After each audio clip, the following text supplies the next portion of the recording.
Ever feel like you're juggling two different worlds? Haha. Yeah, I know what you mean. Well, today's deep dive is about a man who lived that reality every single day. Elias Parker, a Seneca leader who walked a tightrope between his indigenous heritage and the rapidly changing America of the 19th century. Yeah, it's a story that really gets to the heart of what it means to belong, to fight for your people, and to grapple with the compromises you make along the way. Parker's life, it isn't just a historical footnote, it's a reflection of the ongoing struggle for identity and justice. Okay, so let's set the stage. Parker was born in 1828, right on the Tonawanda Seneca Reservation in New York. Imagine growing up immersed in your people's traditions, ceremonies, language, and then going to English schools where you're taught a completely different worldview. Yeah, and this wasn't just some abstract cultural difference. This was about the very survival of the Seneca people. The early 1800s saw the U.S. government pushing hard for indigenous removal westward, and the Tonawanda Seneca were right in the crosshairs. And this is where it gets really intense. Groups like the Ogden Land Company, backed by the government, were using all sorts of shady tactics to acquire Seneca land. Bribery, intimidation, you name it. They were basically forcing treaties on the Seneca that stripped them of their ancestral homelands. The treaties of Buffalo Creek were especially devastating. These so-called agreements were often signed by individuals who didn't have the authority to represent the entire Seneca Nation, and they resulted in the loss of thousands of acres of prime land. Imagine having your home, your livelihood, your very connection to the land ripped away by a force you couldn't control. It's heartbreaking, and what's even more incredible is that the Seneca didn't just roll over. They fought back tooth and nail for over 20 years. They filed petitions, sent delegations to Washington, took their case to court, even physically resisted the surveyors trying to carve up their land. And it's right in the middle of this struggle that we see young Ely Parker stepping up at just 14 years old. He's already translating for his people, carrying messages between leaders, helping to organize resistance. Wow, 14. That's incredible. It shows a remarkable sense of responsibility, of being thrown into a leadership role at such a young age. Talk about feeling like you have the weight of the world on your shoulders. Exactly. And this early activism really shaped Parker's trajectory. He initially dreamed of becoming a lawyer, believing that legal expertise could help him defend his people's rights. But he was denied admission to the bar because at the time, Indigenous people weren't considered U.S. citizens. It's another example of the systemic barriers he was up against. So instead of law, he turns to engineering. But here's where it gets really interesting. He becomes a valuable source for Lewis Henry Morgan, a pioneering anthropologist who's studying the Iroquois Confederacy. Now, think about the irony here. Parker is helping to shape a book that essentially portrays his people as a vanishing race, as if their fate is already sealed. It's a prime example of how even well-intentioned research can be entangled with the power dynamics of the time. And there's another layer to this, too.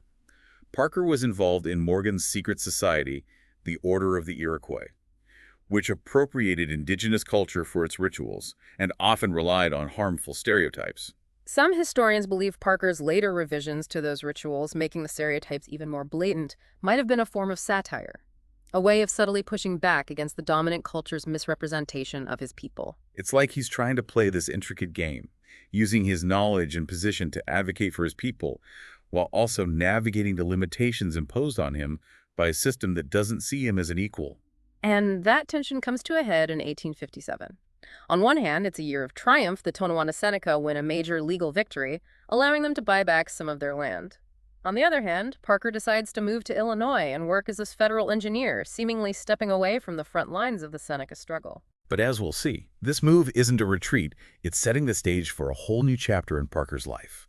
One that will see him rise to prominence on a national stage and force him to make even more difficult choices about how to navigate between his two worlds. We'll dive deeper into that in the next part of our deep dive. So Parker is in Illinois, building his career as an engineer Wow. when the nation is plunged into civil war. And this conflict really puts his divided loyalties to the test. It's fascinating how his Seneca upbringing and his American identity kind of collide here. I mean, on one hand, you have his people's history of being pushed around by the U.S. government. Yeah. But on the other, there's this sense of duty to the country he's come to call home. He absolutely wanted to serve. He even went to his father for his blessing, remembering a moment years earlier when he showed him an illustration of U.S. Army generals. His father pointed to Grant and said, "That man will be the great captain. If you follow that man, you too will become a great war captain." Wow, what foresight. But Parker's path to service wasn't easy. He faced rejection at first, purely because of his heritage. Can you imagine that? Wanting to fight for your country, but being told you're not welcome? Yeah? He even tried to raise a regiment of Seneca volunteers, which was also turned down. And get this, he wrote to Secretary of State William Seward, who basically told him to go home and farm, that white men would handle their own problems. That must have been a crushing blow. It really highlights the deep-seated prejudice of the time. But Parker was persistent, eventually. The Union Army's need for skilled engineers outweighed their bias, and he received a commission, likely thanks to Grant pulling some strings. And this is where things really take off for Parker. He joins Grant's staff and quickly rises through the ranks, becoming Grant's aide-de-camp, his most trusted advisor. He's right there with Grant through some of the most crucial battles of the war. It's almost like destiny, right? His father's prediction coming true. And his role wasn't just about military strategy. Parker's skills as a negotiator and his understanding of indigenous diplomacy proved invaluable in dealing with various tribes during the war. Absolutely. And think about this. Parker even helped draft the surrender terms at Appomattox Courthouse. His handwriting is literally part of this pivotal moment in American history. There's this famous story, too, about Parker meeting Robert E. Lee at the surrender. Lee, apparently taken aback by seeing a Native American officer, remarks, "I'm glad to see one real American here." And Parker coolly replies, "We are all Americans." Mic drop moment for sure. It's a powerful assertion of Parker's identity, a refusal to be defined by others' limited perceptions. He's a Seneca leader, he's a U.S. Army officer, he's an American. All of these things are true. And his wartime service has lasting consequences. After the war, Parker is finally recognized as a U.S. citizen, something most Native Americans wouldn't achieve for decades. He uses this newfound status to advocate for tribes that had sided with the Confederacy, helping to negotiate treaties and ensure their rights weren't completely trampled. So you see, Parker really is trying to make a difference for Indigenous people. He works with Grant on a plan to reform the Bureau of Indian Affairs, believing that moving it to the War Department would reduce corruption and offer better protection for tribal interests. And here's where things get really complicated. Yeah. Parker also believed that assimilation into white society was inevitable, even desirable. While he advocated for a gradual process that respected tribal autonomy, some of his writings reveal a disturbing belief in the superiority of white civilization. It's a real head-scratcher. It just goes to show that even those who fight for justice can be caught in the web of their time's ideologies. Parker's story is not a simple hero narrative. It's full of contradictions. He championed education and economic opportunities for Indigenous people, but also seemed to view their traditional ways of life as something to be overcome. It's a lot to unpack. And his actions as Commissioner of Indian Affairs, a position he's appointed to by President Grant in 1869, only add to the complexity. He pushed for the peace policy, aiming to replace corrupt Indian agents with Christian missionaries. On the surface, it sounds well-intentioned, but The problem is, it's based on the flawed assumption that Christianity is superior, that Indigenous beliefs need to be replaced. It completely ignores the right of Indigenous people to choose their own spiritual paths. And as we'll see, this peace policy had some truly devastating consequences. So this peace policy, while aimed at reducing corruption, ended up paving the way for even more injustices. It's like they replaced one set of problems with another, even more damaging one. Exactly. And one of the most horrific examples of this is the Marias Massacre in 1870. A U.S. Army unit attacked a peaceful Piegan encampment, killing over 200 people, mostly women, children, and the elderly. It's a truly horrifying event. And what's even more troubling is that Parker defended the Army's actions, despite overwhelming evidence that the Piegan were not hostile.